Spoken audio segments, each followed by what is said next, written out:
In the remote hills of Eastern Europe, there's an old, almost forgotten village named Cernovia. Hidden from the maps and bypassed by modern roads, Cernovia was abandoned nearly a century ago after a mysterious incident that no one dares to discuss. Only fragments of the story remain, rumors whispered by locals, warnings from those who claim to have witnessed strange lights and eerie figures near the village's ancient cemetery. The legend was irresistible for Jack, a young journalist from London with a fascination for obscure mysteries. Jack had heard of Cernovia while researching haunted sites for a documentary, and when he stumbled upon an old article mentioning a curse that plagued the village, his curiosity grew into an obsession. Ignoring the locals' warnings, Jack packed his equipment, mapped out his route, and set off to uncover the secrets of Cernovia. After hours of driving through dense forests and treacherous mountain paths, Jack finally spotted a faint trail leading up to the village. He parked his car at the base of the hill, where a crude wooden sign warned in faded letters, "Turn back. Cernovia is dead." He felt a chill but brushed it off, attributing it to the cold mountain air. Equipped with his camera, flashlight, and a notebook, he hiked up the trail. The path wound through dense woods, where the trees seemed to twist and lean toward him, their bare branches like bony fingers reaching out to pull him back. As he crested the hill, the village came into view. It was shrouded in mist, its crumbling stone cottages covered in moss and vines. Cernovia looked frozen in time, as though the residents had fled in the middle of their lives, leaving everything behind. A heavy silence hung over the village, broken only by the faint rustling of leaves and the distant cawing of crows. Jack turned on his camera and began filming, documenting each eerie sight as he moved through the village square, where a broken fountain stood, its water long dried up. He paused, realizing the air was thick with the scent of damp earth and something else, something metallic, like rusted iron. As he walked further into the village, he noticed strange symbols painted on some of the doorways in dark, faded ink. They looked like spirals and shapes that twisted in on themselves, symbols he couldn't recognize. He took notes, planning to research them later, though a part of him wondered if he really wanted to know. The deeper he went, the more oppressive the atmosphere became. Shadows seemed to gather around the corners of the houses, and he felt an almost physical weight pressing down on him.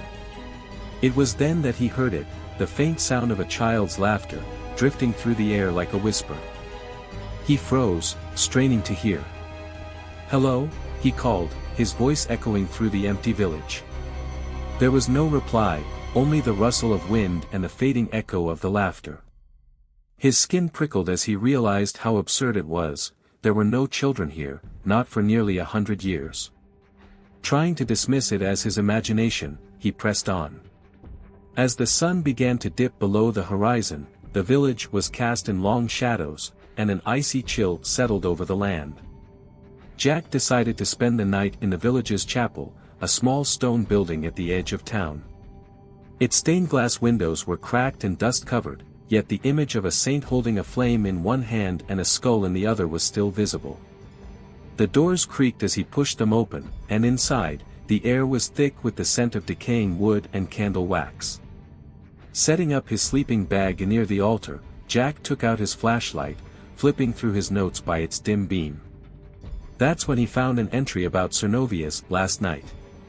According to local legend, the villagers had held a ceremony in the chapel, praying to ward off a dark force that had plagued their village for months. Some claimed it was a disease, others spoke of something far worse, creatures that appeared after sunset, creatures with empty eyes and voices that mimicked loved ones. The ceremony, however, had failed. The villagers disappeared that night, and Cernovia was abandoned, with no one daring to speak of what had happened. Jack shivered, feeling a growing sense of dread. He was about to close his notebook when he heard it again, the faint sound of laughter, echoing from somewhere deep within the chapel. Heart pounding, he swung his flashlight toward the back of the room, where the shadows pooled in thick, impenetrable darkness.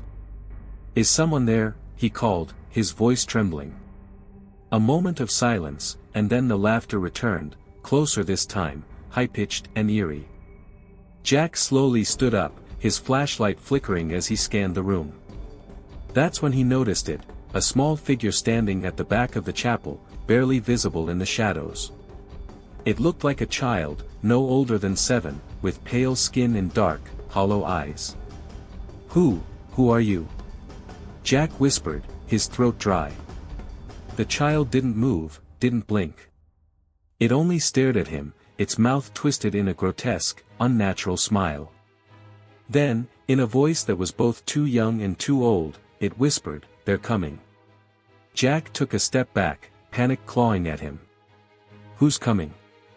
The child's face darkened, its smile widening until it stretched unnaturally, revealing rows of sharp, pointed teeth. "They don't like visitors," it hissed, the voice distorted and layered, as if many voices were speaking at once. Before Jack could react, the figure melted into the shadows, vanishing as though it had never been there. He stumbled back, his heart racing, when a loud, scraping sound echoed from outside the chapel. It sounded like claws dragging across stone, a slow, relentless scraping that sent chills down his spine. He backed toward the altar, clutching his flashlight like a weapon.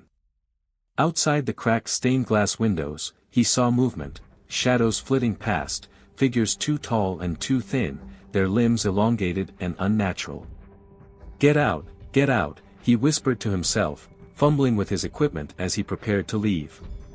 But the scraping grew louder, echoing from all sides, as if the creatures were circling the chapel. Then, the laughter returned, surrounding him, louder and more frenzied. The stained glass windows shattered as dark figures pressed against them, their pale faces distorted, their eyes empty and soulless. Jack knew he had to run. He bolted for the door, throwing it open and stumbling out into the night. The village was shrouded in fog, and the air was thick with the scent of decay. Shadows shifted around him, following him as he sprinted through the narrow streets, his flashlight flickering as he ran. He could hear them behind him, the creatures, their laughter echoing through the air, a cacophony of voices that sent a surge of terror through him. He didn't dare look back, knowing that if he saw them, he might not have the strength to keep running. Just as he neared the edge of the village, he saw something that made him freeze. Standing in the middle of the road was another figure, tall and draped in a dark cloak, its face hidden in shadow. In its hand, it held a single candle that burned with an unnatural, blue flame.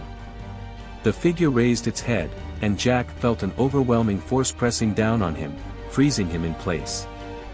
"You should not have come here," the figure intoned, its voice a low, guttural growl that seemed to resonate within Jack's bones. He tried to speak, to scream, but no sound escaped his lips. The figure stepped closer, its empty eyes gleaming with malice. Jack felt his mind slipping, his vision darkening as the shadows closed in around him, pulling him into a suffocating darkness. The last thing he saw was the village of Cernovia, shrouded in mist, its ancient stones whispering of forgotten horrors. And then, there was only silence. Days later, Jack's car was found abandoned at the base of the hill, its doors open, his equipment scattered on the ground. Search parties scoured the area, but no trace of him was ever found. The locals say that on misty nights, if you stand on the edge of the village, you might hear faint laughter drifting through the air. Some even claim to have seen a figure holding a candle with a blue flame, waiting at the entrance of Cernovia, as if guarding the village's dark secret, forever watching for the next curious soul brave, or foolish, enough to enter.